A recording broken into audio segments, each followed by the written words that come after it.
भारत माता की,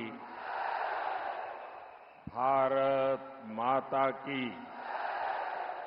भारत माता की। నా తెలంగాణ కుటుంబ సభ్యులందరికీ నమస్కారాలు। दक्षिण काशी के भगवान राजराजेश्वर के चरणों में मेरा प्रणाम। आप सभी लोग अपना समय निकालकर मुझे आशीर्वाद देने आए हैं। मैं अभिभूत हूं, मैं सौभाग्यशाली हूं। मैं हृदय से आपका बहुत बहुत आभारी हूं। నా తెలంగాణ కుటుంబ సభ్యులారా, దక్షిణ కాశీగా పేరుగాంచినటువంటి రాజరాజేశ్వరి యొక్క పాద పద్మముల దగ్గర నమస్కరిస్తూ, నిజంగా నేను ధన్యుణ్ణి, కృతజ్ఞుణ్ణి, మీ అభిమాన పాత్రుణ్ణి. ఇంత పెద్ద ఎత్తున మీరు తరలి వచ్చి నన్ను ఆశీర్వదించినందుకు మీ అందరికీ కూడా ధన్యవాదాలు। साथियों, कल देश में तीसरे चरण का चुनाव पूरा हो गया है। तीसरे फेज में कांग्रेस और इंडी अलायंस का तीसरा फ्यूज उड़ गया है। మిత్రులారా, अभी 4 चरण के चुनाव बाकी है। जनता जनार्दन के आशीर्वाद से बीजेपी और एनडीए तेजी से विजय रथ को बहुत जनता जनार्दन आगे ले जा रही है। यहां करीमनगर में तो आपने बीजेपी एमपी की जीत पहले ही सुनिश्चित कर दी है। कांग्रेस की हार यहां इतनी पक्की है कि बहुत मुश्किल से वो किसी को चुनाव लड़ने के लिए मना पाई। और बीआरएस का यहां कोई अता पता ही नहीं है। మిత్రులారా, నిన్ననే మూడవ దశ ఎన్నికలు దేశంలో ముగిసిపోయినాయి. కానీ కాంగ్రెస్ పార్టీ, ఈ విపక్ష కూటమి ఆ ఫ్యూజ్ తొలగిపోయింది, ఊడిపోయింది. ఇప్పుడు 4వ దశ ఎన్నికలకు చేరుకుంటున్నాము. భారతీయ జనతా పార్టీ, ఎన్డీఏ యొక్క కూటమి ఈరోజు స్పష్టమైనటువంటి మెజార్టీ సాధించే దిశలో మనం ముందుకు పోతా ఉన్నాము. ఇక్కడ కరీంనగర్లో మన ఎంపీ, బీజేపీ ఎంపీ విజయము ఖాయమైపోయింది. కానీ కాంగ్రెస్ పార్టీ అతి కష్టం మీద ఎవరో అభ్యర్థిని బరిలోకి దించారు, కానీ ఓటమి కూడా ఖాయమైపోయింది. ఇక బీఆర్ఎస్ గురించి పూర్తిగా కరీంనగర్ లో అడ్రస్ అంతా కూడా గల్లంతైపోయింది। साथियों, तेलंगाना के आप सभी लोगों ने 10 साल में मेरा काम देखा है। आपके एक वोट से भारत विश्व में 5th लार्जेस्ट, 5वीं सबसे बड़ी इकोनॉमी बन गया। आपके एक वोट ने जम्मू कश्मीर से 370 को खत्म कर दिया। आपके एक वोट से भारत डिफेंस इंपोर्टर से डिफेंस एक्सपोर्टर बन गया। ये सब किसने किया? किसने किया? किसने किया? किसने किया? किसने किया? मोदी ने नहीं किया, ये आपके एक वोट ने किया है। ये आपकी वोट की ताकत है। इसके कारण देश में ये सब कुछ हो पा रहा है। మిత్రులారా, తెలంగాణలో మీరందరూ కూడా నా 10 సంవత్సరాల పనితీరు మీరు చూస్తా ఉన్నారు. మీ ఒక్క ఓటుతో ప్రపంచంలోనే 5వ పెద్ద ఆర్థిక దేశంగా తీర్చిదిద్దామంటే అది మీ ఒక్క ఓటు వల్ల. మీ ఒక్క ఓటు వల్ల ఇవాళ జమ్మూ కాశ్మీర్ భారతదేశంలో అంతర్భాగమని 370 ఆర్టికల్ రద్దు చేశామంటేనే అది మీ ఒక్క ఓటు వల్ల. అంతేకాదు ఇవాళ మీ ఓటు వల్ల డిఫెన్స్ నుంచి ఏదైతే దిగుమతి చేసుకున్నటువంటి ఆయుధాలు ఉన్నదో ఇవాళ ఎగుమతి చేసే స్థాయికి ఎదిగామంటే అది మీ ఓటు వల్ల. ఎవరు చేశారు? ఎవరు చేశారు? ఎవరు చేశారు? మోదీ కాదు, మీరందరూ కూడా ఓటు వేసి నన్ను గెలిపించడం వల్లనే అది సాధ్యమైంది. అది మీ ఓటే అని చెప్పి ఈ సందర్భంగా మీకు తెలియజేస్తా ఉన్నాను. साथियों, मैंने बहुत साल तक गुजरात में काम किया।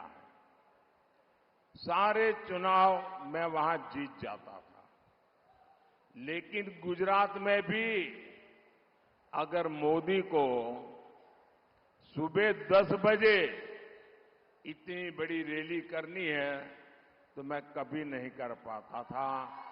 आज आपने इतनी बड़ी रैली, और मैं देख रहा हूं आपने जो मैदान तय किया है उससे बाहर भी, और अभी भी लोग आ रहे हैं। सुबह 10 बजे इतनी बड़ी रैली मैं गुजरात में भी नहीं कर सकता हूं। मैं आपको 100 सलाम करता हूं। आपने इतना बड़ा प्यार और आशीर्वाद दिया है। మిత్రులారా, నేను గుజరాత్లో 3 సార్లు ముఖ్యమంత్రిగా పనిచేశాను. గుజరాత్తో నాకున్న అనుబంధం మీ అందరికీ తెలిసిందే. కానీ ఇవాళ నేను చూస్తా ఉంటే ఆశ్చర్యం కలుగుతా ఉన్నది. ఉదయం 10 గంటలకు ఇంత పెద్ద ఎత్తున బహిరంగ సభ నిర్వహిస్తే అశేష ప్రజానికము తరలి వచ్చారంటే ఈ ప్రాంగణంలో ఉన్నటువంటి ప్రజాజనమే కాకుండా బయట కూడా ఇంత పెద్ద సంఖ్యలో వేచి ఉన్నారంటే మీ అందరికీ కూడా నేను శిరస్సు వంచి నమస్కరిస్తూ నా యొక్క అభిమానాన్ని మీకు చాటుతా ఉన్నాను. ఇవాళ भाइयों बहनों, भारत में तेलंगाना में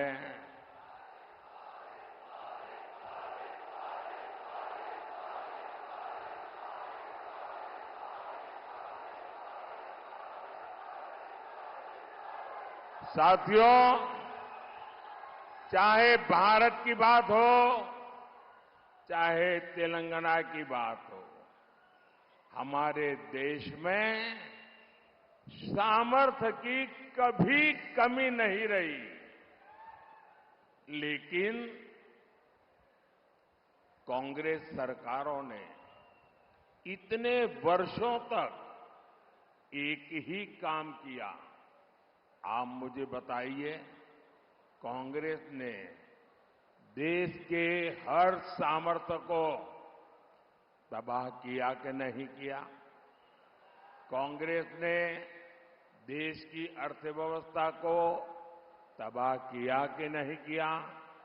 एग्रीकल्चर और टेक्सटाइल जैसे सेक्टर, ये सदियों से भारत की ताकत थी। कांग्रेस ने उन्हें भी तबाह कर दिया। इसकी सबसे बड़ी वजह है कांग्रेस ही देश में समस्याओं की सबसे बड़ी जननी है। మిత్రులారా, కాంగ్రెస్ మనం చూస్తున్నాము దేశంలో ఎంతో సమర్థత ఉన్నా తెలంగాణలో కూడా ఇక్కడ ప్రజలకు అనేక రంగాల్లో కూడా సమర్థత ఉన్నా మరి ఈ కాంగ్రెస్ పార్టీ మరి ఈ సమర్థత ఉన్నటువంటి ఈ యొక్క వ్యవసాయ రంగాన్ని కానివ్వండి, ఆర్థిక రంగాన్ని కానివ్వండి ఏ రకంగా అణిచివేసి కేవలం ఒక సమస్యల వలయంగా మార్చినటువంటి పార్టీ ఏదైనా ఉందంటే అది కాంగ్రెస్ పార్టీ మాత్రమే అని చెప్పి నేను తెలియజేస్తా ఉన్నాను. भाइयों बहनों, पिछले 10 वर्षों में एनडीए ने हर सेक्टर को, भाजपा और एनडीए ने हर सेक्टर को आगे बढ़ाने का काम किया है। हम फार्मिंग सेक्टर को मॉडर्नाइज कर रहे हैं। हमारा जो खेती है, किसानी है, हमारा जो रायतू बंधु है, नेचुरल फार्मिंग, नैनो यूरिया और ड्रोन को प्रमोट कर रहे हैं। आज किसान को किसान सम्मान निधि मिल रही है। किसानों को फसल बीमा योजना का लाभ मिल रहा है। हमारी सरकार देश में टेक्सटाइल पार्क्स बना रही है। आज कौशल विकास से लेकर आर्थिक सहायता तक हर स्तर पर भाजपा सरकार आपके साथ खड़ी है। మిత్రులారా 10 సంవత్సరాలుగా ఎన్డీఏ ప్రభుత్వము అన్ని రంగాల్లో ఏ రకంగా అభివృద్ధి చేసుకుంటూ పోతున్నదో మీరు చూస్తా ఉన్నారు. ఇవాళ వ్యవసాయ రంగాన్ని ఆధునీకరణ చేసి వ్యవసాయాన్ని లాభసాటిగా మార్చేదానికి ఇవాళ రైతులకు పెట్టుబడి సాయం కింద ఆర్థికంగా ఆదుకుంటా ఉన్నాం. దాంతోపాటు ఇవాళ నానో యూరియా కానివ్వండి, లేదా ఇవాళ కిసాన్ సమ్మాన్ నిధి పేరు మీద కానివ్వండి, లేదా ఇవాళ ఫసల్ బీమా పేరు మీద రైతులను ఆదుకునేటువంటి ఇవాళ కార్యక్రమాలు చేపడుతున్నాం. ఇవాళ టెక్స్టైల్ పార్క్స్ కూడా ఏ రకంగా దేశవ్యాప్తంగా అభివృద్ధి చేస్తా ఉన్నాం. ప్రతి ఇంటిలో కూడా ఒక నైపుణ్యత ఉన్నటువంటి వ్యక్తులను ఆ స్కిల్ డెవలప్మెంట్ తర్వాత వాళ్ళను ఏ రకంగా తయారు చేసి ప్రతి ఇంటికి కూడా ఈ యొక్క ప్రభుత్వం యొక్క పథకాలు చేరవేస్తా ఉన్నాము. साथियों, बीजेपी हमेशा नेशन फर्स्ट, राष्ट्र प्रथम के सिद्धांत पर चलती है, जबकि तेलंगाना में कांग्रेस और बीआरएस फैमिली फर्स्ट इस पर चलती है। ये लोग ऐसे हैं, इनकी पॉलिटिकल पार्टी ऐसी है, by the family, for the family, of the family, यही इनका खेल है। कांग्रेस और बीआरएस में कोई अंतर नहीं है। ये एक ही चट्टे बट्टे के लोग हैं, वो एक ही सिक्के की बाजू है। कांग्रेस और बीआरएस को कौन जोड़ता है? कांग्रेस और बीआरएस को करप्शन जोड़ता है, करप्शन। कांग्रेस बीआरएस को जोड़ती है अपीजमेंट की पॉलिटिक्स, तुष्टीकरण की राजनीति। कांग्रेस और बीआरएस को जोड़ती है इनका जीरो गवर्नेंस का मॉडल। इस गठजोड़ से हमें मिलकर के तेलंगाना को बचाना है। మిత్రులారా, భారతీయ జనతా పార్టీ అంటే నేషన్ ఫస్ట్ పార్టీ, దేశమే ముఖ్యమని భావించేటువంటి పార్టీ. ఇవాళ తెలంగాణలో మనం చూస్తా ఉన్నాము, కాంగ్రెస్ బీఆర్ఎస్ ఇది ఫ్యామిలీ ఫస్ట్ పార్టీలు, అంటే తమ కుటుంబ ప్రయోజనాలు మాత్రమే కాపాడే పార్టీలు. ఆ రకంగా ఇవాళ కాంగ్రెస్ కు బీఆర్ఎస్ కు ఉన్నటువంటి అనుబంధం ఏమిటంటే అవినీతి. ఈ రెండు పార్టీలకు ఉన్నటువంటి అనుబంధం ఏమిటంటే ఇవాళ సంతుష్టీకరణ రాజకీయాలు. ఈ రెండు పార్టీలు కూడా ఏ రకంగా ఒక నాణానికి బొమ్మ బొరసగానే వ్యవహరిస్తున్నాయి. కాబట్టి ఈ రెండు పార్టీల తేడా ఏమీ లేదు. రెండు పార్టీలు కూడా ఒకటే. ఈ తెలంగాణను ఈ రెండు పార్టీల నుంచి కాపాడాల్సిన బాధ్యత మన అందరి మీద కూడా ఉన్నది. साथियों, हमारे तेलंगाना का गठन हुआ तो आप सबने बीआरएस पार्टी पर भरोसा किया था। उस समय वो टीआरएस थी।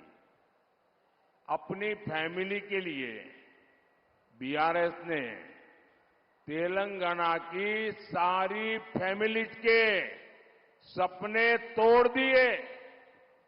कांग्रेस का भी यही इतिहास है। आजादी के बाद देश को कांग्रेस पार्टी से उम्मीदें थी, लेकिन कांग्रेस ने भी रास्ता क्या चुना? Family first. देश तो डूब गया और वे देश डूबे तो डूब जाए, लेकिन इनकी फैमिली को कोई फर्क नहीं पड़ता। మిత్రులారా, తెలంగాణ ఏర్పడ్డప్పుడు మనమందరం కూడా భావించాము బీఆర్ఎస్ తెలంగాణకేదో సాధిస్తుందని చెప్పి, తెలంగాణకేదో మేలు చేస్తుందని చెప్పి. కానీ తీరా చూస్తే ఈ బీఆర్ఎస్ పార్టీ ఆ యొక్క కుటుంబం కోసం, మన తెలంగాణ ప్రజల కుటుంబాలన్నీ కూడా ఏ రకంగా పణంగా పెట్టి ఆ కుటుంబ ప్రయోజనాల కోసమే పాటుపడ్డదో ఈ 10 సంవత్సరాల అనుభవంతో మనం ఇవాళ ఆవేదన వ్యక్తం చేస్తున్నాం. కాంగ్రెస్ స్వాతంత్రం వచ్చిన తర్వాత కాంగ్రెస్ ఏదో మేలు చేస్తుందని ఆ రోజు మనం భావించాం. కానీ కాంగ్రెస్ కూడా వారి యొక్క కుటుంబ ప్రయోజనాలే ముఖ్యమని చెప్పి ఏ రకంగా దేశాన్ని ఇవాళ దోచుకున్నదో, ఆ దేశం ఏమైనా పర్వాలేదు కానీ నా కుటుంబం బాగుంటుందని చెప్పి ఆ రకంగా కాంగ్రెస్ వంశపారపర రాజకీయాలకు ఏ రకంగా తెరలేపిందో మనం ఇవాళ కల్లారా చూస్తా ఉన్నాం. फैमिली फर्स्ट की इसी नीति की वजह से कांग्रेस ने पीवी नरसिम्हा राव जी का भी अपमान किया। उनके निधन के बाद उनके पार्थिव शरीर का भी अपमान किया। कांग्रेस दफ्तर में एंट्री तक नहीं दी। ये बीजेपी एनडीए सरकार है जिसने पीवी नरसिम्हा राव जी को भारत रत्न से सम्मानित किया। और मेरे लिए बहुत सुखद है कि कल ही मुझे उनके पूरे परिवार के साथ मुलाकात करने का, पीवी नरसिम्हा राव जी के बारे में बहुत कुछ सुनने का सौभाग्य मिला। बहुत देर तक उनके परिवार की 2-2, 3-3 पीढ़ी के साथ मैं बैठा। मैं गर्व महसूस कर रहा था कि एक परिवार ने, नरसिम्हा राव जी ने देश के लिए कितना कुछ किया और कांग्रेस ने उनके साथ कैसा व्यवहार किया। మిత్రులారా, కాంగ్రెస్ పార్టీ ఫ్యామిలీ ఫస్ట్ అంటే నిజంగా ఆ కాంగ్రెస్ పార్టీలో ఉన్నటువంటి పివి నరసింహారావు గారు ఒక గొప్ప వ్యక్తి, మేధావి. ఏ రకంగా కాంగ్రెస్ పార్టీ ఆ పివి నరసింహారావు గారిని అవమానపరిచిందో మనందరికీ తెలిసిందే. చివరికి తన మరణం తర్వాత ఆ పార్థివ శరీరాన్ని కూడా కాంగ్రెస్ కార్యాలయం తీసుకురాకుండా ఏ రకంగా బయటికి నెట్టేసి తరలించారో ఇదంతా కూడా మనం కళ్ళారా చూశాం. ఆ రకంగా ఆ అవమానాలకు కాంగ్రెస్ పార్టీ పివి నరసింహారావును గురి చేస్తే భారతీయ జనతా పార్టీ ఎన్డీఏ ప్రభుత్వము వారిని, పివి నరసింహారావు గారిని ఏ రకంగా భారత రత్న అవార్డు ఇచ్చి గౌరవించామో అది మన యొక్క సంస్కృతి. ఆ రకంగా మరి నిన్న వారి యొక్క కుటుంబ సభ్యులను హైదరాబాద్ లో 3 తరాల ఆ కుటుంబ సభ్యులను కలిసే అవకాశం వచ్చినప్పుడు పివి నరసింహారావు గురించి, వారి చరిత్ర గురించి, వారి ఖ్యాతి గురించి అనేకమైనటువంటి అనుభవాలు పంచుకోవడము నిజంగా నాకు చాలా సంతోషదాయకంగా ఉన్నది. साथियों, करप्शन, ये करप्शन एक ऐसी फेविकोल है जो कांग्रेस और बीआरएस का कॉमन कैरेक्टर है। ये दोनों एक दूसरे पर भ्रष्टाचार के आरोप लगाते हैं, लेकिन बैकडोर से दोनों ही एक ही करप्शन सिंडिकेट का हिस्सा है। आप मुझे बताइए, बीआरएस वाले कांग्रेस पर कैश फॉर वोट का आरोप लगाते थे ना, लेकिन जब तक वो सत्ता में रहे कभी जांच करवाई क्या? कांग्रेस विपक्ष में थी तो बीआरएस पर कालेश्वरम घोटाले का आरोप लगाती थी या नहीं लगाती थी? ये आए दिन हंगामा भी करते थे, लेकिन इतने दिन से तेलंगाना में कांग्रेस सरकार है, इन्होंने कालेश्वरम घोटाले की कोई जांच अभी तक नहीं करवाई, क्योंकि दोनों एक ही करप्शन सिंडिकेट का हिस्सा है। మిత్రులారా, కాంగ్రెస్ బీఆర్ఎస్ ఈ అవినీతిలో కుంభకోణంలో ఏమాత్రం కూడా ఇద్దరిలో తేడా లేదు.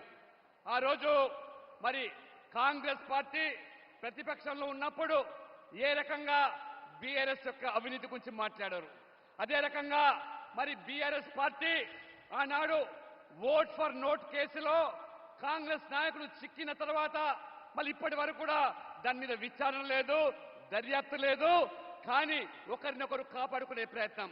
ఈ రోజు మరి కాంగ్రెస్ పార్టీ ప్రతిపక్షంలో ఉన్నప్పుడు కాళేశ్వరం అవినీతి గురించి, కాళేశ్వర కుంభకోణం గురించి రోజు మాట్లాడిన వీరు ఇవాళ విచారణ జరపకుండా, దర్యాప్తులు జరపకుండా ఏ రకంగా ఒకరినొకరు కాపాడుకునే ప్రయత్నం చేస్తున్నారో, ఇద్దరు కూడా తోడు దొంగలే, ఈ అవినీతిలో ఇద్దరు కూడా సిండికేట్ సభ్యులే అని చెప్పి కూడా ఈ సందర్భంగా నేను మీకు తెలియజేస్తా ఉన్నాను. साथियों, इन दिनों तेलंगाना से लेकर दिल्ली तक डबल आर टैक्स की बहुत चर्चा हो रही है। ये डबल आर टैक्स माने आज तो तेलंगाना का बच्चा बच्चा जानता है। इसके पहले तेलुगु भाषा में ट्रिपल आर फिल्म आई थी। मुझे लोगों ने बताया कि डबल आर ने मिलकर के कलेक्शन में ट्रिपल आर को भी पीछे छोड़ दिया है। आप जानते हैं ना, ट्रिपल आर का कितना कलेक्शन था? कहते हैं 1000 करोड़ से ज्यादा लाइफ टाइम कलेक्शन। कहने वाले कहते हैं इतना तो डबल आर टैक्स का सिर्फ कुछ दिन का कलेक्शन होता है। ऐसी लूट मचा रखी है इन्होंने। మిత్రులారా, తెలంగాణలో ఈ మధ్యలో డబుల్ ఆర్ ట్యాక్స్ గురించి బాగా చర్చ జరుగుతూ ఉన్నది. అసలు ఈ డబుల్ ఆర్ ట్యాక్స్ ఏంటిదనేది అనేక మంది తమ యొక్క అనుమానాలు వ్యక్తం చేస్తూ ఉన్నారు. మన తెలుగులో ఒక సినిమా త్రిబుల్ ఆర్ పేరు మీద వచ్చిన సినిమా మీ అందరికీ తెలిసిందే. రికార్డు స్థాయిలో కలెక్షన్ సాధించింది ఆ త్రిబుల్ ఆర్ సినిమా. ఆ త్రిబుల్ ఆర్ సినిమా ఆడినన్ని రోజులు కూడా మొత్తం అంతా కలిపితే 1000 కోట్లు కలెక్షన్ వచ్చిందని చెప్పి మనకు తెలుస్తా ఉన్నది. కానీ వాళ్ళ డబుల్ ఆర్ ట్యాక్స్ అవుతుందో, ఈ ప్రభుత్వం డబుల్ ఆర్ ట్యాక్స్ ఆ 1000 కోట్ల కలెక్షన్ కూడా మించిపోయింది. కేవలం 3-4 మాసాల్లో ఉంటే ఎంత గనులో ఈ అవినీతిలో ఒక్కసారి తెలంగాణ ప్రజలు తెలుసుకోవాల్సిందని నేను కోరుతా ఉన్నాను. ये डबल आर, एक आर तेलंगाना को लूटता है और लूट करके दिल्ली में दूसरे आर को देता है। ये डबल आर का खेल तेलंगाना को देखते ही देखते तबाह कर देगा। మిత్రులారా, ఈ డబుల్ ఆర్ ఏదైతే ఉన్నదో ఇది ఈ తెలంగాణకు సంబంధించిన ఒక ఆరు మొత్తం ఈ యొక్క ప్రజల నుంచి పీడించి పట్టి ఢిల్లీకి పంపిస్తున్నారు. ఏ రకంగా ఢిల్లీకి కప్పం కడుతూ ఉన్నారు. కాబట్టి ఈ పీడ నుంచి విముక్తి చేయాల్సింది బాధ్యత మనందరి మీద ఉన్నది. ఈ డబుల్ ఆర్ నుంచి విముక్తి కావాల్సిన అవసరం ఉన్నది తెలంగాణ ప్రజలకు. साथियों, आपने देखा होगा ये कांग्रेस के शहजादे पिछले 5 साल से सुबह उठते ही माला जपना शुरू करते थे। जब से उनका राफेल वाला मामला ग्राउंडेड हो गया, तब से उन्होंने एक नई माला जपना शुरू किया। 5 साल से एक ही माला जपते थे। 5 उद्योगपति, 5 उद्योगपति, 5 उद्योगपति। फिर धीरे धीरे कहने लगे अंबानी अडानी, अंबानी अडानी, अंबानी अडानी। 5 साल से। लेकिन जब से चुनाव घोषित हुआ है, इन्होंने अंबानी अडानी को गाली देना बंद कर दिया। मैं आज तेलंगाना की धरती से पूछना चाहता हूं, जरा ये शहजादे घोषित करें कि इस चुनाव में ये अंबानी अडानी से कितना माल उठाया है, काले धन के कितने बोरे भर करके रुपये मारे हैं, क्या टेम्पो भर करके नोटे कांग्रेस के लिए पहुंची है क्या? क्या सौदा हुआ है? आपने रातों रात अंबानी अडानी इनको गाली देना बंद कर दिया। जरूर दाल में कुछ काला है। 5 साल तक अंबानी अडानी को गाली दी और रातों रात गालियां बंद हो गई। मतलब कोई न कोई चोरी का माल टेम्पो भर भर करके आपने पाया है। మిత్రులారా, ये जवाब देना पड़ेगा देश को। మిత్రులారా, ఈ యువరాజు మీ అందరికీ తెలుసు యువరాజు ఎవరు. గత 5 సంవత్సరాలుగా ఒకటే కొంగ జపము, దొంగ జపము. పారిశ్రామికవేత్తలు అంబానీ అదానీ పేరు మీద పొద్దున్న లేస్తే వాళ్ళ మీద విమర్శలు, వాళ్ళ మీద ఏ రకంగా మరి దాడులు చేశారో మీరందరూ గమనించాలి. ఉన్న పలంగా ఎన్నికల ప్రకటన రాగానే ఇవాళ అంబానీ అదానీ మీద విమర్శలు లేవు. అంబానీ గురించి మాట్లాడతలేరు, అదానీ గురించి మాట్లాడలేదు. ఏమి మతలబు జరిగింది? ఏ ఇద్దరి మధ్యలో ఏమి వాళ్ళకు లావాదేవీలు జరిగినాయో తెలంగాణ ప్రజలు అర్థం చేసుకోవాలి. ఆ నల్లధనాన్ని ఇవాళ ఏ రకంగా కాంగ్రెస్ పార్టీ పోగు చేసుకుంటున్నదో, ఇవాళ టెంపోల నిండా డబ్బులు పోగు చేసుకొని కాంగ్రెస్ చేరిందా అనేటువంటి అనుమానాలు వ్యక్తమవుతున్నాయి. కాబట్టి ఇవాళ తెలంగాణ ప్రజలు గమనించాలి. ఏ బెదిరింపులకు పాల్పడి ఏ యొక్క మరి ధనాన్ని కూడగట్టుకోవడానికి వీళ్ళ యొక్క ఆకృత్యాలు కొనసాగుతున్నాయో కాంగ్రెస్ పార్టీవి ఒక్కసారి మీరందరూ కూడా అర్థం చేసుకోవాల్సిందిగా కోరుతా ఉన్నాను. साथियों, कांग्रेस और बीआरएस के बीच जो अपीजमेंट का बॉन्ड है वो बहुत मजबूत है। इतने वर्षों से इन दोनों ने जैसे हैदराबाद को एमआईएम को लीज पर दे रखा था, पहली बार किसी ने एमआईएम को चुनौती दी तो बीजेपी ने दी। बीजेपी की चुनौती से एमआईएम तो घबराई हुई है, उससे ज्यादा कांग्रेस और बीआरएस घबराए हुए हैं। हैदराबाद में दोनों पार्टियां एमआईएम को जितवाने में लगी है। दोनों उनको साथ दे रही है। మిత్రులారా, కాంగ్రెస్ పార్టీ బీఆర్ఎస్ పార్టీ ఈ రెండు పార్టీలు బుజ్జగింపు రాజకీయాలు, సంతుష్టికరణ రాజకీయాలు ఏ రకంగా వీళ్ళ మీద ఒక బాంధవ్యం నెలకొన్నదో అది పటిష్టమైనటువంటి అది బాంధవ్యం. ఈ రోజు ఇన్ని సంవత్సరాల తర్వాత, ఇన్ని దశాబ్దాల తర్వాత హైదరాబాద్ లో ఈ యొక్క మరి ఎంఐఎం కు ఈ రెండు పార్టీలు పూర్తిగా హైదరాబాద్ ను వారికి దారాదత్తం చేశారు. మొదటిసారిగా ఇవాళ ఎంఐఎం కు ఇవాళ కంపరం పుడుతూ ఉన్నది, ఎంఐఎం కు ఆందోళన కలుగుతా ఉన్నది.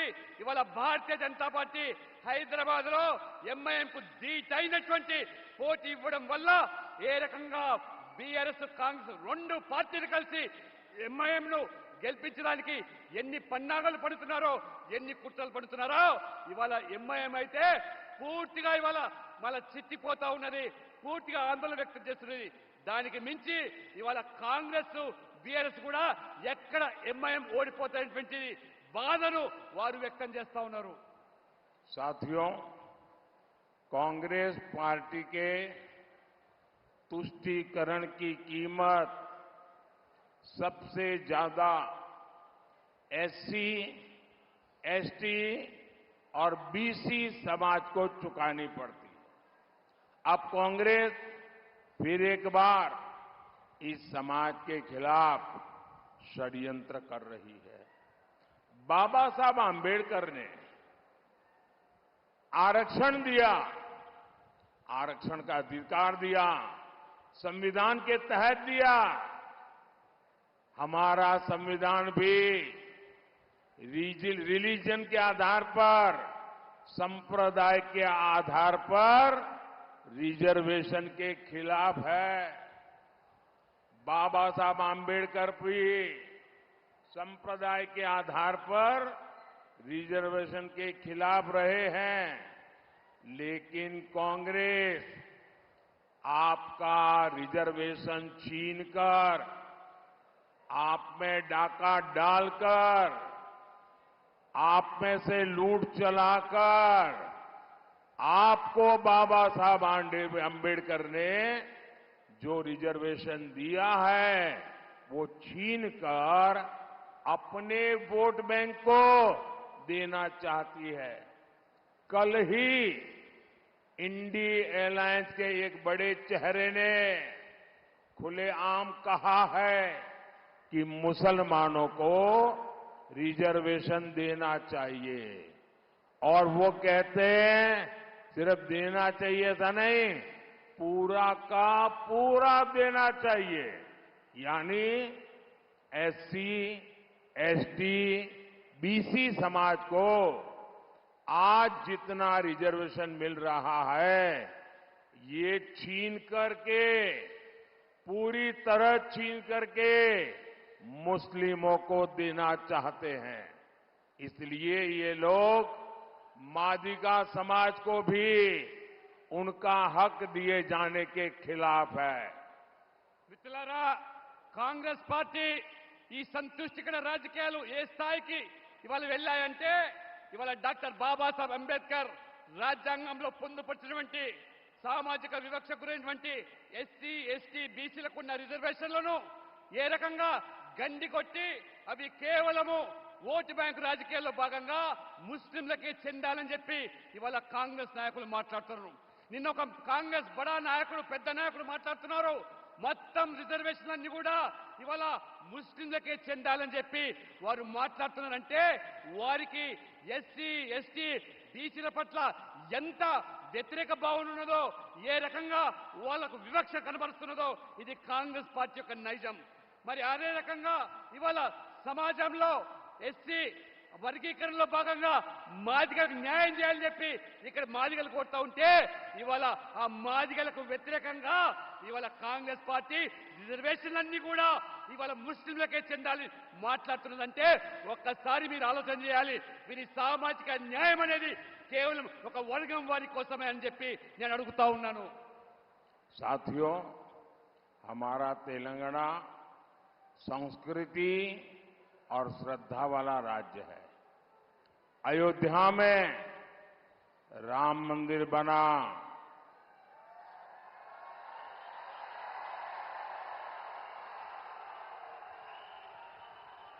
अयोध्या में राम मंदिर बना, उसके स्तंभ और दरवाजे के लिए जो जरूरी चीजें थी वो हमारे तेलंगाना के लोगों ने भेजी है।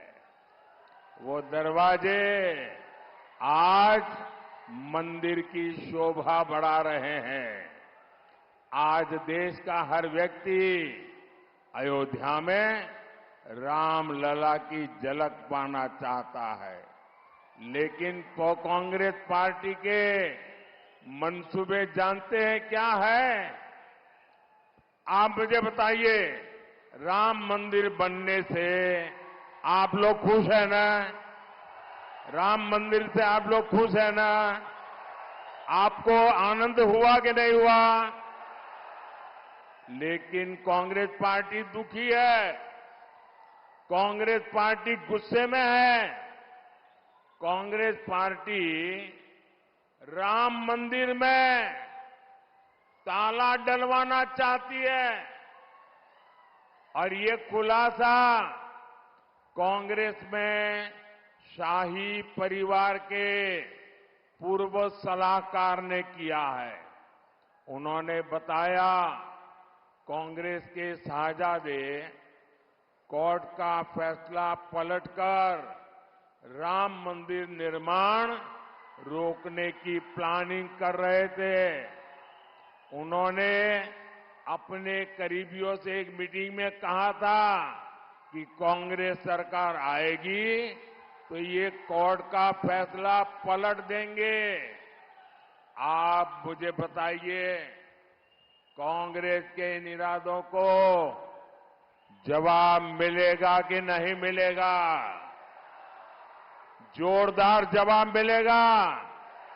कांग्रेस को तेलंगाना में साफ कर देंगे। राम मंदिर की रक्षा करने के लिए क्या तेलंगाना कांग्रेस को साफ करेगी? उन्होंने, उनके साथी ने कहा है कि राम मंदिर का निर्णय उलटने वाले हैं, क्या उलटने देंगे? మిత్రులారా, మన తెలంగాణ ప్రజల యొక్క భక్తి శ్రద్ధలు విశ్వాసము మొత్తం ఇవాళ దేశం గమనిస్తా ఉన్నది. అయోధ్యలో ఒక భవ్యమైనటువంటి రామ మందిర నిర్మాణం అయితే ఆ రామ మందిర నిర్మాణానికి, ఆ ఆలయానికి తెలంగాణ నుంచే, మన తెలంగాణ ప్రాంతం నుంచి దానికి తలుపులు పంపించారు. ఆ తలుపులు ఇవాళ ఆ మందిరానికి ఎంత శోభనిస్తున్నాయో ఇది తెలంగాణ భక్తుల వాళ్ళ శ్రద్ధతో ఏర్పాటు చేసిన తలుపులు. ఆ రకంగా మొత్తం ప్రజలందరూ కూడా రామ మందిర నిర్మాణంతో సంతోషాన్ని వ్యక్తం చేస్తూ ఉంటే కాంగ్రెస్ పార్టీ మాత్రము ఈర్ష్య, ద్వేషము, ఆ రకంగా ఈ మందిర నిర్మాణం కాకుండా ఉంటే బాగుండేదని కోర్టు తీర్పుల ద్వారా ఏదైతే భవ్యమైన రామ మందిర నిర్మాణం అయిందో, కాంగ్రెస్ అధికారంలోకి వస్తే ఆ కోర్టు తీర్పును కూడా పునర్పరిశీలిస్తామనేటువంటి వ్యాఖ్యలు చేస్తాను అంటే ఆ యొక్క కాంగ్రెస్ యొక్క రాచరికమైనటువంటి వ్యవస్థ, ఆ యువరాజు కుటుంబం ఇవాళ ఏ రకంగా మన భక్తుల యొక్క మనోభావాలు దెబ్బతీసే విధంగా చేరుస్తుందో అటువంటి కాంగ్రెస్ పార్టీకి తెలంగాణ ప్రజలు బుద్ధి చెబుదామా లేదా? ఒకసారి ఆలోచన చేయండి. బుద్ధి చెబుదామా? బుద్ధి చెబుదామా? కాబట్టి ఈ కాంగ్రెస్ ప్రభుత్వానికి బుద్ధి చెప్పాలంటే తెలంగాణ ప్రజలు ఏకమై ఆ రామ మందిరాన్ని కూడా కాపాడుకోవాల్సిన బాధ్యత మన మీద ఉన్నది. साथियों, आने वाली 13 मई कांग्रेस बीआरएस के पापों का हिसाब लेना है। करीमनगर से बंडी संजय कुमार, पेद्दापल्ली से गोमासा श्रीनिवास, और आदिलाबाद से गोड़म नागेश, ये मेरे 3 साथी, आप इनको जिताकर दिल्ली में मेरी मदद कीजिए। ये दिल्ली आएंगे तो मोदी को मजबूत करेंगे, और आप जब इनको एक वोट देंगे ना, तो वोट सीधा सीधा मोदी को जाएगा। మిత్రులారా, వచ్చే మే 13వ తేదీ నాడు ఈ కాంగ్రెస్ బీఆర్ఎస్ పాపాలకు పశ్చాత్తంగా మీరందరూ ఒకటిగా నిలబడి వారికి బుద్ధి చెప్పాలంటే కరీంనగర్ నుంచి బండి సంజయ్ కుమార్ గారిని, పెద్దపల్లి నుంచి గోమాస శ్రీనివాస్ గారిని, ఆదిలాబాద్ నుంచి మరి నాగేష్ గారిని, వారందరూ కూడా మీరు గెలిపించి ఢిల్లీకి పంపించి నాకు మద్దతు తెలిపినట్లయితే ఖచ్చితంగా మేమందరూ కూడా వారికి మందగా ఉంటాము. ఈ ప్రాంతాన్ని కూడా మేము మేలు చేస్తామని చెప్పి మీ అందరికీ కూడా హృదయపూర్వకంగా నమస్కారం చేస్తూ సెలవు తీసుకుంటా ఉన్నాను. आप ये तीनों कमल भेजेंगे, मुझे जवाब दीजिए, आप ये तीनों कमल भेजेंगे, मतदान ज्यादा से ज्यादा कराएंगे, पहले के सारे रिकॉर्ड तोड़ेंगे, हर पोलिंग बूथ जीतेंगे, भाजपा को संपूर्ण विजय दिलाएंगे। अच्छा, मेरा एक और काम करेंगे, मेरा पर्सनल काम है, करेंगे। देखिए, घर घर जाना, ज्यादा से ज्यादा लोगों को मिलना और घर में जाकर के बताना मोदी करीमनगर आए थे, उनको बताना मोदी करीमनगर आए थे और मोदी ने उन्हें नमस्कारम बोला है। मेरा नमस्कारम पहुंचा दोगे? हर घर में मेरा नमस्कार पहुंचा दोगे? हर बुजुर्ग को मेरा नमस्कारम कहोगे? हर माता को मेरा नमस्कारम कहोगे? बोलिए भारत माता की, भारत माता की, भारत माता की। बहुत बहुत धन्यवाद। మిత్రులారా, ఈ 3 కమలాలను గెలిపించి ఢిల్లీకి పంపించి మీరందరూ కూడా నాకు మద్దతుగా ఉండాలి. ఒక చిన్న కోరిక నాది, మీరందరూ కూడా ఒకటే చెప్పాలి. మోదీ గారు కరీంనగర్కి వచ్చాడు, కరీంనగర్కి వచ్చిన తర్వాత మాకు అందరూ కూడా ఇంటింటికి వెళ్లి మోదీ గారి తరఫున ప్రతి వ్యక్తిని చిన్న పెద్ద తేడా లేకుండా అందరినీ కలిసి మోదీ గారి నమస్కారం చెప్పి మీరు వారి యొక్క మద్దతును, ఆశీర్వాదాన్ని మోదీ గారికి అందివ్వాలని చెప్పి మీరందరూ కూడా ఇంటింటికి వెళ్లి ఆ రకంగా ప్రచారం చేసి మోదీ గారి నమస్కారానికి వారు తెలియజేయాలని చెప్పి కోరుతా ఉన్నాను. बहुत बहुत धन्यवाद, అందరికీ నమస్కారాలు.